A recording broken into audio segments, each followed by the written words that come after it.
Good evening बच्चों।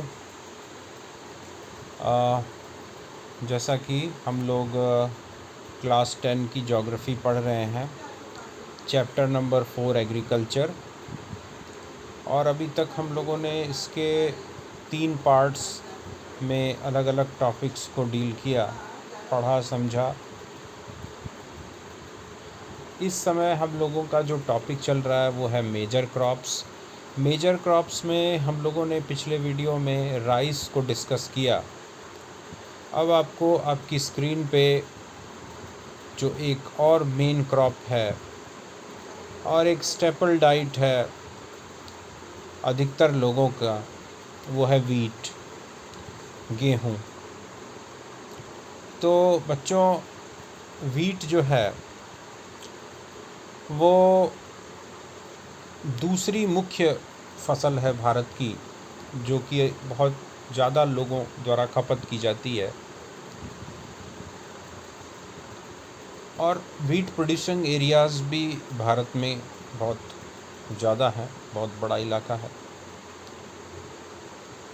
तो बच्चों, इसको देर नहीं करते हैं और इस रबी क्रॉप के बारे में हम लोग जानने की कोशिश करते हैं।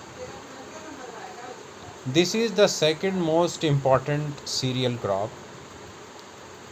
It is the main food crop in north and north western part of country. ये दूसरी महत्वपूर्ण खाद्यान्न है बच्चों, खाद्यान्न फसल है। और ये उत्तर पश्चिमी भारत का मुख्य भोज्य पदार्थ है, मुख्य भोजन है।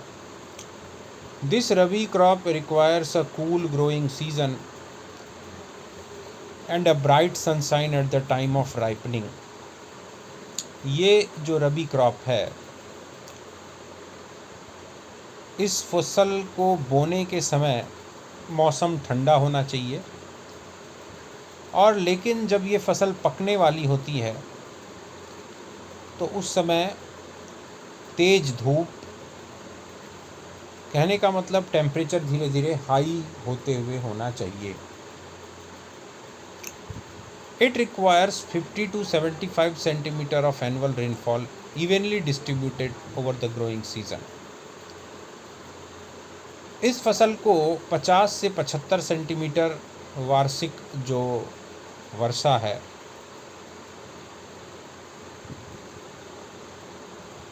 उसकी ज़रूरत होती है, आवश्यकता होती है। ख़ास तौर से गेहूं के बीज बोने के 21 दिन बाद, और फिर एक बार और, कम से कम 2 बार या 3 बार हल्की बारिश अगर हो जाती है तो वो गेहूं की फसल के लिए बहुत अच्छा होता है। There are 2 important wheat growing zones in the country: the Ganga Satluj plains in the northwest and black soil region of the Deccan. गेहूँ उगाने के जो 2 मुख्य क्षेत्र हैं भारत में, उसमें एक तो गंगा सतलज का मैदानी इलाका और दूसरा काली मिट्टी का दक्कन का इलाका। The major wheat producing states are Punjab, Haryana, Uttar Pradesh, Madhya Pradesh, Bihar and Rajasthan. जो राज्य बहुत अधिक मात्रा में गेहूं का उत्पादन करते हैं वो हैं पंजाब हो गया, हरियाणा हो गया, उत्तर प्रदेश, मध्य प्रदेश, बिहार और राजस्थान। ये गेहूं हो गया। और इसके बाद बच्चों आते हैं हम लोग मिलेट्स में। मिलेट्स जो होते हैं बच्चों, मोटे अनाज, ठीक है। ये मोटे अनाज में आपका ज्वार हो गया, बाजरा हो गया, रागी हो गया, है ना। और आजकल तो सरकार भी बहुत जोर दे रही है, भारत सरकार बहुत ज़्यादा एम्फेसिस दे रही है कि हम लोग मिलेट्स यानी जो मोटे अनाज हैं, किसान उसको उगाएं और लोग भी अपने भोजन में इनका प्रयोग ज़्यादा से ज़्यादा बढ़ाएं। क्योंकि बच्चों, ये जो मिलेट्स होते हैं ये हमारे पेट के लिए, हमारे डाइजेशन के लिए बहुत अच्छे होते हैं। इनके जो इसका जो न्यूट्रिएंट या जो पोषक तत्व होते हैं इसमें वो बहुत ज़्यादा होते हैं। दूसरी बात, इन मिलेट्स को उगाने में ज़्यादा रेनफॉल की ज़रूरत नहीं होती है, कम बारिश वाले क्षेत्रों में भी ये बहुत आसानी से हो जाते हैं। और जैसा कि इन कुछ वर्षों में बच्चों हम लोग जो ऑब्ज़र्व कर रहे हैं, क्लाइमेट चेंज, जलवायु परिवर्तन बहुत तेज़ी से हो रहा है। और इस बात को एकदम साफ साफ हम लोग अपने बचपन में जो बारिश का मौसम हम लोगों ने देखा था, लगातार बारिश 10-10, 20-20 दिन, एक एक महीने तक बारिश होती रहती थी, लोग परेशान हो जाते थे, इतनी बारिश होती थी। और अब बारिश के मौसम में भी बारिश नहीं हो रही है। इस साल तो बहुत कम बारिश हुई और ये परसेंटेज दिनों दिन हर साल दर साल कम होता जा रहा है। तो गवर्नमेंट ने भी इस बात को ऑब्ज़र्व किया, इसीलिए सरकार भी जोर दे रही है कि जो मोटे अनाज होते हैं उन पर ज़्यादा जोर दिया जाए, उनको बोया जाए, क्योंकि उसमें वो कम बारिश में भी हो जाते हैं। तो क्लाइमेट चेंज भी एक वजह है। अब आते हैं इनमें मिलेट्स में, jowar, bajra and ragi are the important millets grown in India. Jowar, bajra और रागी ये फसल है मोटे अनाज की। These are known as coarse grains, बताया ना, मोटे अनाज। They have very high nutritional value, इसकी न्यूट्रिशनल वैल्यू बहुत हाई होती है, यानी इसमें मिनरल्स, बहुत मिनरल्स पाए जाते हैं जो हमारी बॉडी के लिए ज़रूरी है ना।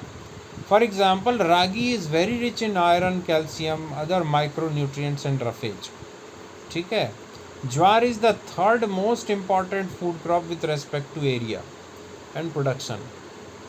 ज्वार जो है वो भारत की तीसरी सबसे महत्वपूर्ण खाद्य फसल है अगर एरिया या प्रोडक्शन की बात की जाए तो।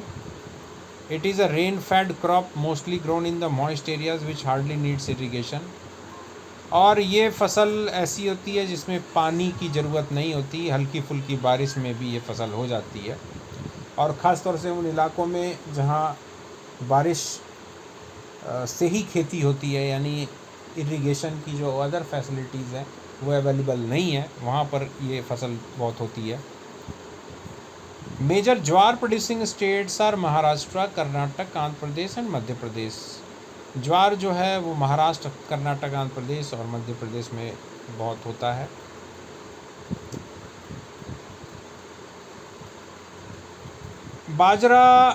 बाजरा grows as well on sandy soil and shallow black soil.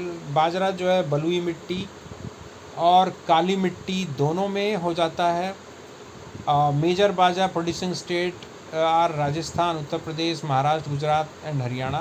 बाजरा अधिकतर जो है उत्तर प्रदेश,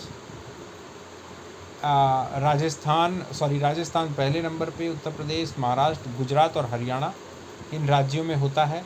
रागी is a crop of dry regions and grows well on red, black sandy, loamy and shallow black soils. रागी सूखे इलाकों की फसल है जहाँ बारिश कम होती है, और ये लाल, काली, बलुअट, दोमट मटियार और हल्की काली मिट्टी में भी हो जाती है बहुत आसानी से। मेजर रागी प्रोड्यूसिंग स्टेट, रागी जो है कर्नाटक, तमिलनाडु, हिमाचल प्रदेश, उत्तराखंड, सिक्किम, झारखंड और अरुणाचल प्रदेश में फसल हो जाती है ये। अब आते हैं मक्का, मेज, और it is a crop which is use both as food and fodder. मक्का एक ऐसी फसल है जो हम लोग अपने भोजन के लिए प्रयोग करते हैं और पशुओं के चारे के लिए भी इसका प्रयोग किया जाता है। It is a kharif crop which requires temperature between 21 degree Celsius to 27 degree Celsius and grows well in old alluvial soil.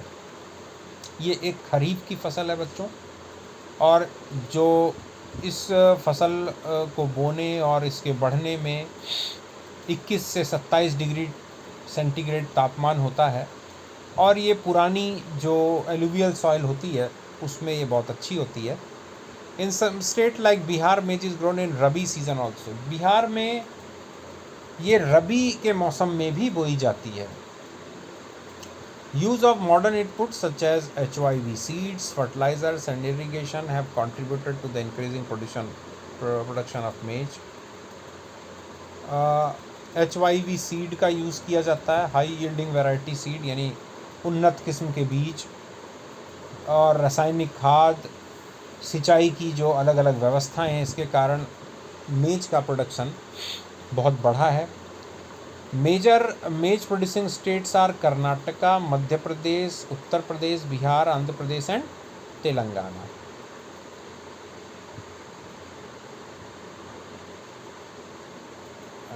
अब आते हैं हम लोग, ये आपका वीट प्रोड्यूसिंग एरिया है, मेजर और माइनर एरिया।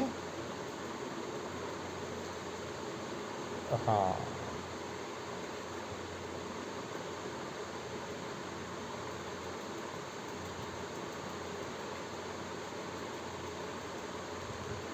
ये हो गया। अब आती हैं दलहन की जो फसलें होती हैं। दलहन की फसलें यानी जो दालें हम खाते हैं उनकी बात हो जाती है, पल्सेस जिनको बोलते हैं। And India is the largest producer as well as the consumer of pulses in the world. Bharat जो है दालों का सबसे ज़्यादा उत्पादन करने वाला और सबसे ज़्यादा उपयोग करने वाला भी देश है पूरे संसार में। और these are the major source of protein in vegetarian diet. और शाकाहारी भोजन में दाल जो है एक बहुत बड़ा स्रोत है प्रोटीन का। Major pulses that are grown in India are tur, urad, मूंग, मसूर, पीस एंड ग्राम। जो मुख्य जो दालहन फसलें हैं उनमें आपका तुर की दाल यानी अरहर की दाल, उड़द, मूंग, मसूर, मटर और चना, ग्राम यानी चना। Can you distinguish which of these pulses are grown in the kharif season and which are grown in the rabi season. अब ये आपको एक क्वेश्चन दे दिया गया है कि अब इन फसलों में आप बताइए कि कौन खरीफ की होती है और कौन। तो बच्चों अगर हम बात करें तो तुर की जो फसल है, अरहर की फसल, वो खरीफ फसल होती है, यानी ऑनसेट ऑफ मॉनसून की जब आगमन होता है भारत में जून जुलाई अगस्त के समय, लगभग उस समय बोई जाती है। आपकी जो उड़द और मूंग है ये भी, मसूर, मटर और चना ये बच्चों रबी की क्रॉप है, रबी की फसल है। Pulses need less moisture and survive even in dry condition. दालों की एक ख़ास बात है कि इसको बहुत कम नमी का, बहुत कम पानी में भी ये फसल हो जाती है और अक्सर ड्राई कंडीशन में यानी सूखे की कंडीशन में भी ये सर्वाइव कर जाती है और अच्छा प्रोडक्शन दे जाती है। Being leguminous crops, all these crops arhar help in restoring soil fertility bye fixing nitrogen from the air. और ये चूँकि ये फसलें लेग्यूमिनस फसलें होती हैं, यानी ये जो दालें होती हैं, अगर अरहर को छोड़ दिया जाए तो बाकी जो दाल होती हैं उनकी पौधों की जड़ें जो होती है, उन जड़ों में राइजोबियम नाम का जो बैक्टीरिया होता है जो नाइट्रोजन को सेट करता है, एटमॉस्फेयर की नाइट्रोजन को ले करके और यूज़ करने लायक नाइट्रोजन बना देता है, जिसके कारण ये पौधे नाइट्रोजन लेते हैं।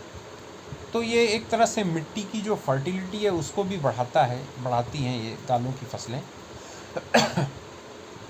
Therefore these are mostly grown in rotation with other crops. तो क्रॉप रोटेशन में इन दालों का बहुत महत्वपूर्ण योगदान है। क्रॉप रोटेशन का मतलब बच्चों ये होता है कि जो हमारी मिट्टी होती है, हमारी मिट्टी में जो न्यूट्रिएंट्स होते हैं, सॉइल में जो न्यूट्रिएंट्स होते हैं या फर्टिलिटी जो होती है, वो अलग अलग पौधों को अलग अलग तरीके से प्राप्त होती है। जैसे दो तरह की जड़ें होती हैं बच्चों पौधे में। एक तो टैप रूट और एक फाइब्रस रूट, आपने बायोलॉजी में पढ़ा होगा। और टैप रूट की जो न्यूट्रिएंट्स रिक्वायरमेंट होती है वो अलग होती है, फाइब्रस रूट की जो न्यूट्रिएंट रिक्वायरमेंट अलग होती है। अगर हम खेतों में अगर जो 2 सीज़न या 3 सीज़न होते हैं, क्रॉपिंग सीज़न होते हैं, उनमें एक ही तरह की जड़ की फसल अगर बार बार लगाएंगे तो उससे क्या होता है, मिट्टी में कुछ खास तरह के जो न्यूट्रिएंट्स होते हैं उनकी स्कैरसिटी, डेफिशिएंसी हो जाती है उसकी कमी हो जाती है, क्योंकि बार बार आप उसी जड़ के पौधे लगाएंगे तो वो जड़ तो एक ही तरह के न्यूट्रिएंट को लेगा पौधा, तो उसकी वजह से उस तरह के न्यूट्रिएंट की कमी हो जाएगी। तो इसलिए क्या करते हैं बच्चों, अगर एक सीज़न में हम टैप रूट वाली फसल लगाते हैं तो दूसरे सीज़न में हम फाइब्रस रूट वाले पौधे लगा देते हैं। इससे क्या होता है, जो न्यूट्रिएंट वैल्यू जो सॉइल की होती है वो बनी रहती है। इसी को हम क्रॉप रोटेशन बोलते हैं। तो इस क्रॉप रोटेशन प्रोसेस में बच्चों, ये जो लेग्यूमिनियस प्लांट्स होते हैं, यानी ये जो पल्सेस दलहन वाले पौधे होते हैं, ये बहुत इम्पॉर्टेंट होते हैं। Major pulse producing states in India are Madhya Pradesh, Rajasthan, Maharashtra, Uttar Pradesh and Karnataka. और मध्य प्रदेश तो खैर दालों के मामले में काफ़ी आगे है। दलहन प्रोडक्शन, दाल का प्रोडक्शन बहुत होता है मध्य प्रदेश में। इसके बाद राजस्थान में, महाराष्ट्र में भी, उत्तर प्रदेश में भी और कर्नाटका में भी। तो बच्चों आज का ये वीडियो हम पल्सेस तक ही रहने देते हैं। इसके बाद हम लोग कुछ ऐसी फसलों के बारे में जानने की और समझने की कोशिश करेंगे जिनका उपयोग हम अपने भोजन में करते हैं, पर वो ग्रेन्स यानी खाद्यान्न नहीं होते, है ना। जैसे आपका शुगर केन हो गया, ऑयल सीड्स हो गया, ठीक है। इनके बारे में हम नेक्स्ट वीडियो में डिस्कस करेंगे। और बच्चों, अगर आपके कोई सजेशन है तो आप कमेंट सेक्शन में बता सकते हो, और आपको अगर कोई और रिक्वायरमेंट है वो भी आप बता सकते हो। आप इसको शेयर करो, लाइक करो और मेरे चैनल को सब्सक्राइब करो।